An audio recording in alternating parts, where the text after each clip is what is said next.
Senator Ejercito, ano po ang inyong expectations? Ano yung gusto ninyong madinig sa SONA ng Presidente bukas? Well, alam mo, sa akin na siyempre usually ang SONA kung ano yung accomplishment tsaka yung plano pa ng Pangulo, no? Itong darating na itong last 2 years. Halimbawa, yan po madalas ang ini-expect natin sa SONA. Pero kasi po, yung isang taon, kakaiba, no? Talagang yung sinabi, yung kanyang SONA, tema, yung mahiya naman kayo. Yes. So, dito lumabas yung tungkol sa floodgate scandal, no?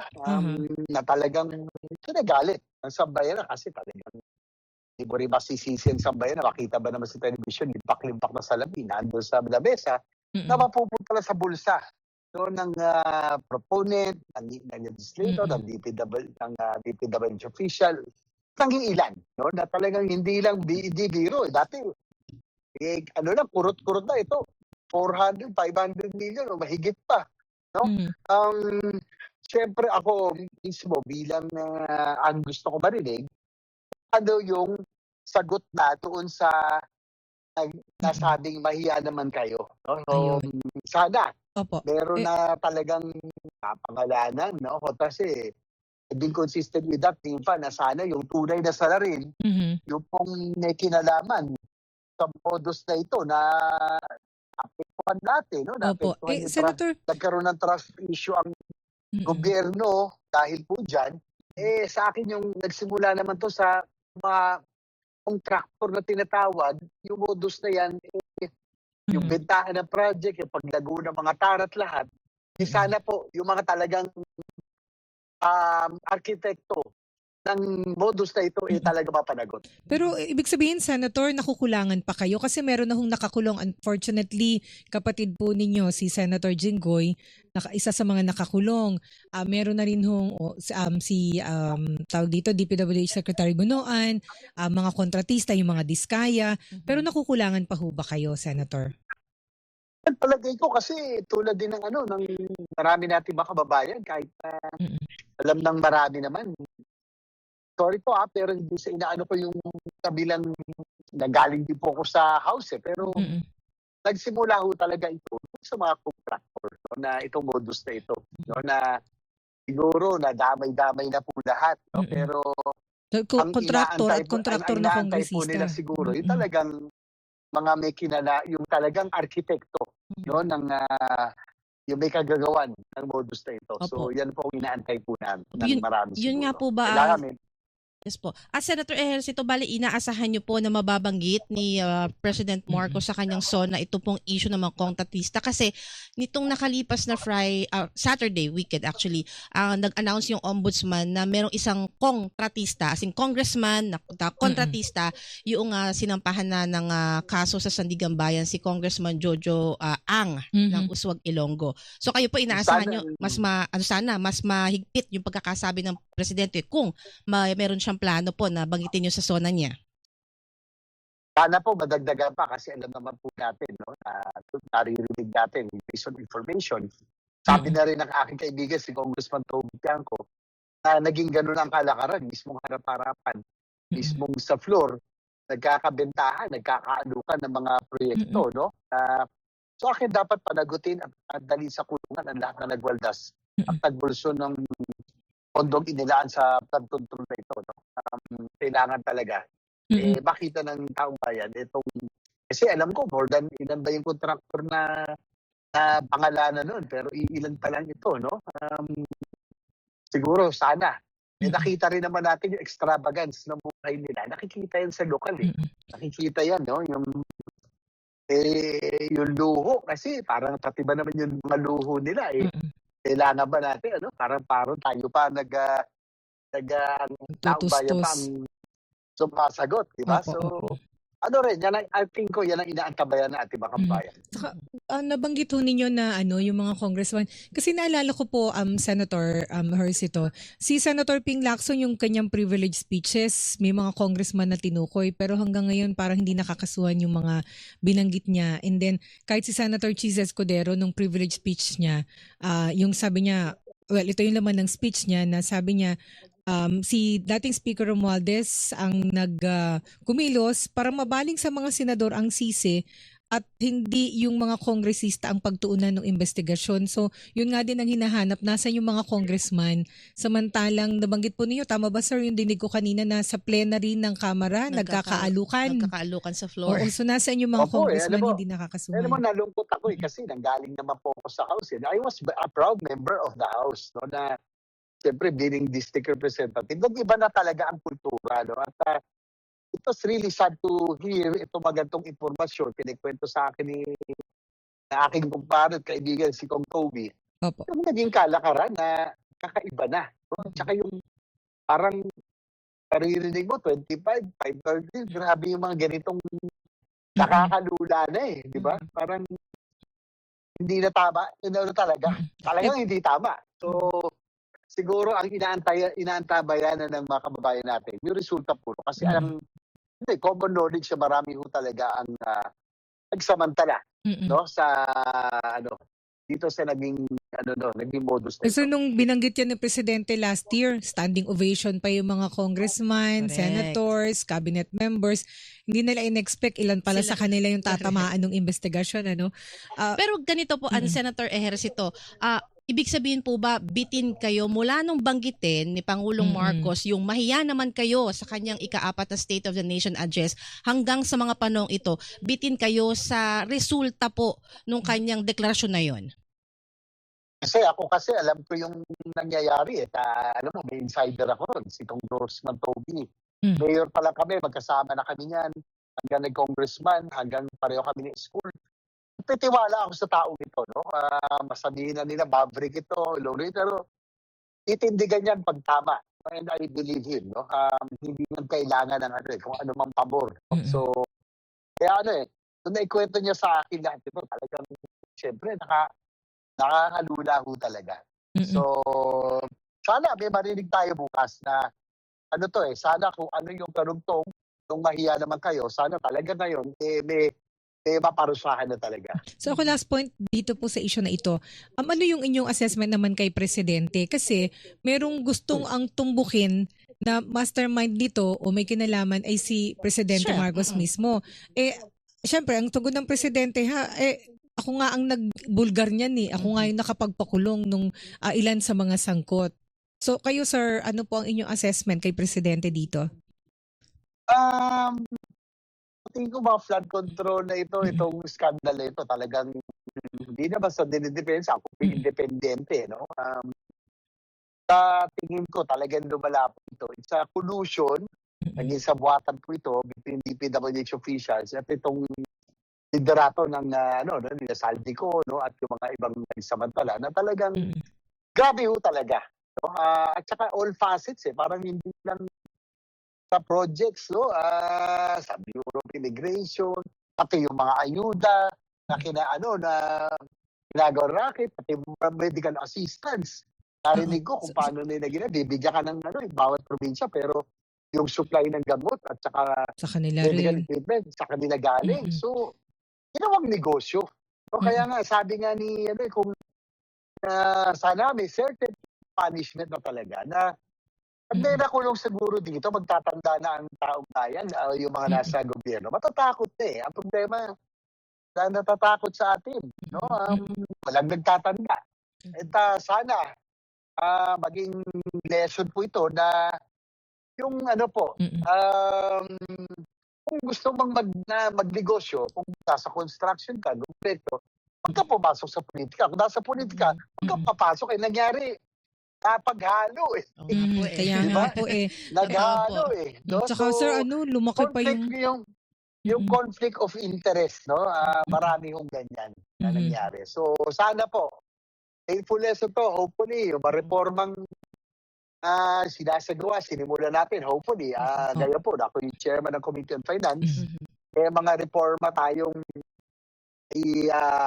isasagawa para po maiwasan na itong ganitong pangyayari muli. Bilang nabanggit nyo na po yung mga Yan, reforma, ayan. Dito At po chairman sa ng Finance Committee. Yes, at kayo po yung chairman ng Finance Committee. Sa pagbubukas po ng second regular session ng 20th Congress, ano po yung mga legislation na inyong tututukan? Kabilang po ba, yung sa binanggit nyo po, yung sa conflict of interest? Kasi sa House of Representatives, meron na nag-file ng bill dyan. Isa si House Majority Leader Sandro Marcos na kapag official ka, wala ka dapat mga kontrata sa gobyerno. Meron din yan si Senator Jesus Codero up to 4th degree pa nga. Sorry. Yung, bawal sila mismo yung incumbent at yung kamag-anak nila up to 4th civil degree. Actually, dapat, na yan kinakailangan ng batas para mas strengthen ito, ma-reinforce. Bakit hindi? Susuportahan po natin dahil sa nangyari pong ganito skandalo. Pero para sa akin, given dapat yung conflict of interest. Kayo pa lang, alam na natin yan hindi natin sinasagawa. No? Pero maraming loopholes, gumagamit ng dami, maraming, halimbawa, yung isang kumpanya na nakakakuha ng mga dapat hindi pag-aari ng sino politiko. Pero alam ng marami, pag-aari ng politiko ito, na itatago lang sa mga korporasyon. So, kinakailangan na yung enforcement para maiwasan na po ito.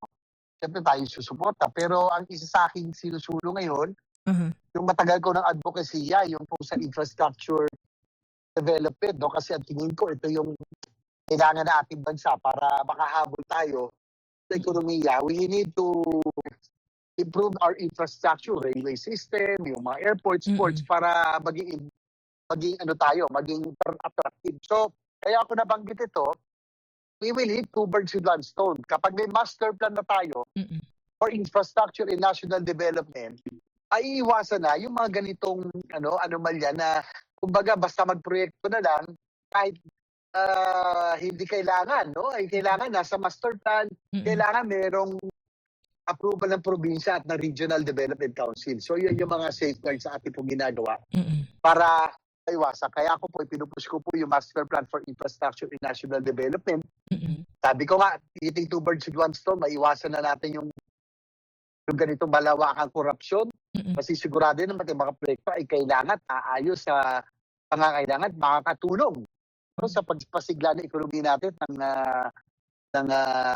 pagbigay ng kabuhayan. Ang pangalawa ay maiwasan na rin po yung ganitong klaseng modus at paglulustay ng pera na masiguro natin na rin na yung mga proyektong gagawin, yung talagang kinakailangan lamang. So hopefully, finally, naging LEDAC measure na siya, no? And alam mo yan, Nympha, nakipagkwento na ako sa inyo, ilang taon ko nang pinupush yan na infrastructure. Mabanggit ko kay Isa, itong Master Plan for Infrastructure and National Development Act proposed ay ang layunin nito magkaroon ng pang 30 years na, tama po ba, o 50 years na infrastructure project para may master plan na para pagpalit-palit man ang presidente nandyan natuloy-tuloy na, kasi pag nagpapalit ng presidente nagbabago yung project o 6 na taon. So iba yung priority ng isa, pagdating ng panibagong presidente mababago na naman. Tama yun, Nympha, kasi probably because of our political system na kasi yung national office, yung presidente, ang termino 6 na taon lamang, yung local ay 3 taon. Kadalasan, iniisip ng Pangulo kung ano po ang kanyang legacy may iwan sa sambayanan. Ang problema yung mga big infrastructure projects, yung mga railway system, mga modernization ng airports, ports, big highways, mga dams, long term ito, siguro from planning to studies to execution to construction, implementation, minsan 20, 30, 50 years and beyond. So, walang nagsagawa halos yan. Kasi nga, palagay ko, iniisip na karamihan, yung kanina pet projects na may iwan at maalala para sa kanila. And I think yan ang dahilan bakit tayo napag-iwanan ng ating mga karatig bansa, no? Tingnan mo, Malaysia, Indonesia, Thailand, no? Ang gaganda ng infrastructure nila, railway system, airports, ports, dahil nag-invest sila.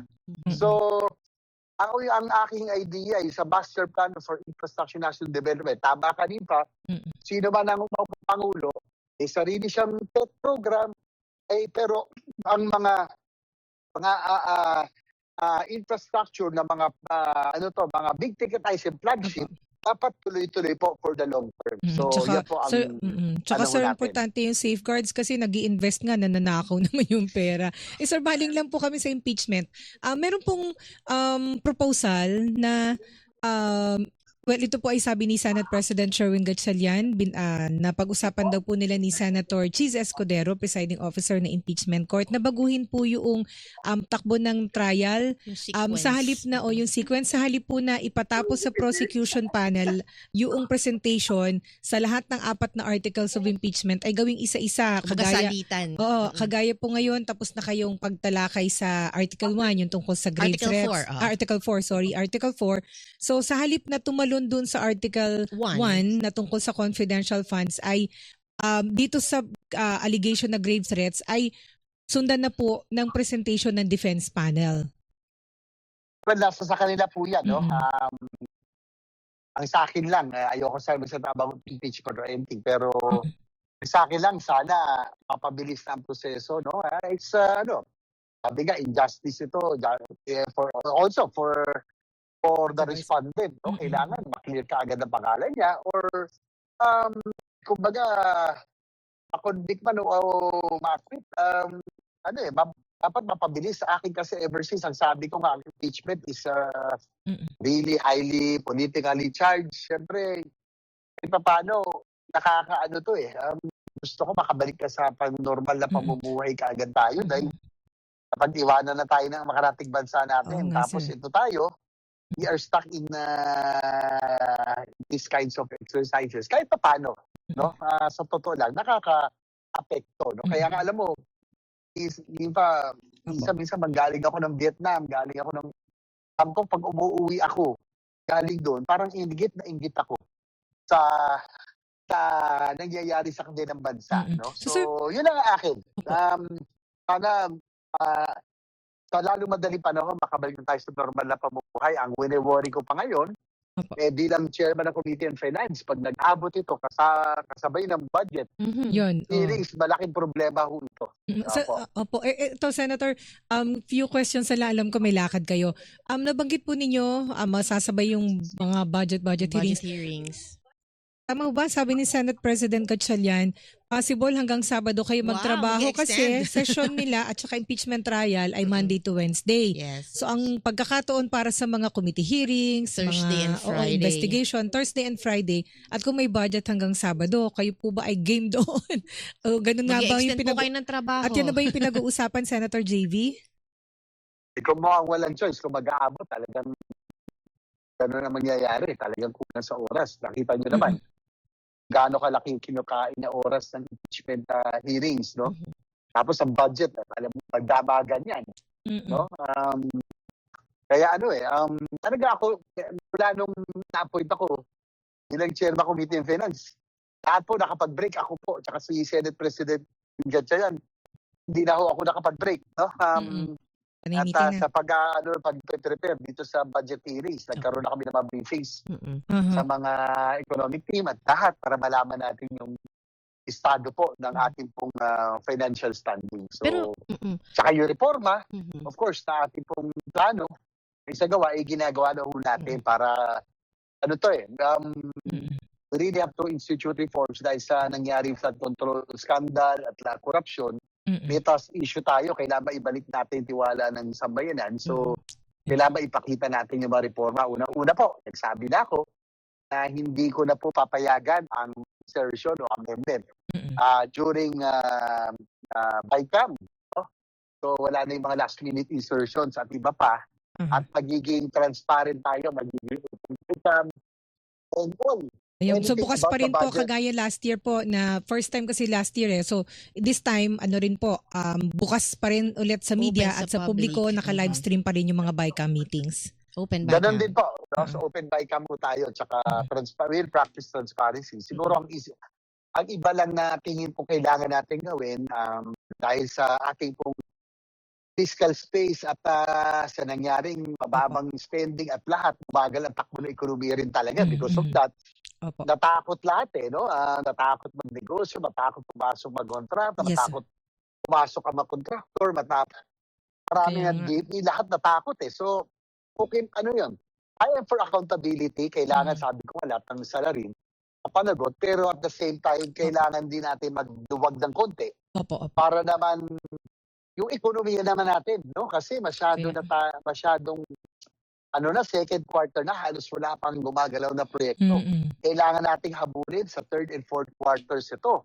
Opo, This opo. year, almost 1 year na. And yan po ang lifeblood ng ekonomiya ho natin, yung infrastructure development at spending Yes, sir. ng gobyerno. So we need to play catch up. At the same time, balancing act na yung accountability. Opo. Kailangan yung reforma, mabantayan natin. Pero at the same time, kailangan din natin bilisan, no? Yung Yes. yung Spending. ating yung mga proyekto para makahabol po ang ating mga infrastructure development and Opo, also yung ekonomiya po natin. Yan. With that, sir, maraming salamat po sa oras na ipinagkaloob ninyo sa Thank you so much DCWB. po. Sa ulitin po, Senator. Thank you po. Yes, salamat. Maraming salamat sa bigay pagkakataon. Sana pagdasal nyo na lahat ng ating reformang ay i-introduce, maisagawa para balik natin at Opo. tiwala na ating mga kabayan sa ating pong lalo na sa budget hearings natin. Yan.